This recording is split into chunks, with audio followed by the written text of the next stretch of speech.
The door has been left open for people who illegally download movies or TV programmes from the internet after a ruling in the federal court.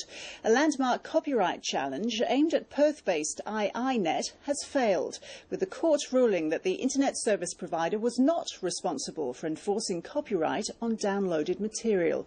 Reporter Adrian Rochella has the judgment. So, Adrian, this is big news for both the internet industry and for the studios. Big news, Ros, for the internet industry in Australia and all the movie studios here. Essentially, what this means is that the internet industry can't be blamed for how its customers use the internet. Now, movie piracy is a huge issue. It has been a huge issue for quite some time, and the movie companies initially were taking individuals to court, and then they banded together to take not Telstra or Optus to court in Australia, but the third largest ISP, iiNet. But the judge today in the federal court decided that iiNet can't be blamed for the copyright infringement of its customers on the internet. Let's take a listen to what the key players thought of that ruling outside court this morning. I think the best way for us to all stop the copyright violations, it doesn't help iiNet either, the best way to stop it is to make the material legitimately available for customers. It's well recognised by government that it is a problem. We are confident that going forward, government policy will not be supporting an outcome which allows for the continued rampant and unaddressed infringements that are occurring across the internet. So, Adrian, could you just give us a bit more background on what this case was all about?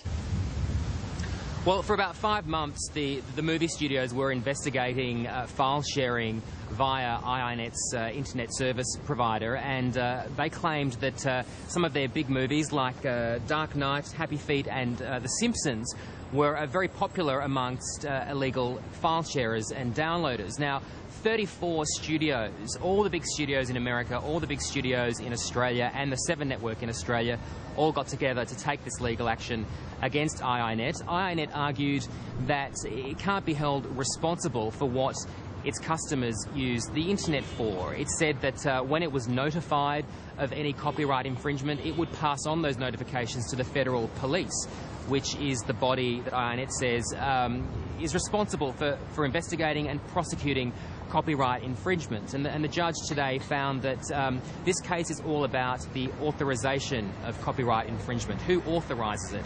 And he says that it's impossible to blame iiNet for what its customers do. And briefly, Adrian, what are the implications of that ruling?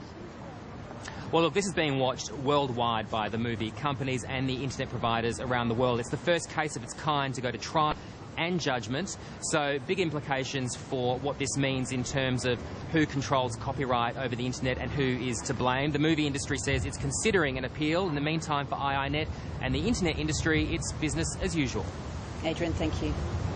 Thanks, Ros. Well, still at the courts, and the band Men at Work has lost a copyright case over the song Down Under. Larrikin Music had claimed that a flute riff from Down Under was stolen from the children's song Kookaburra Sits in the Old Gum Tree, and today the federal court agreed.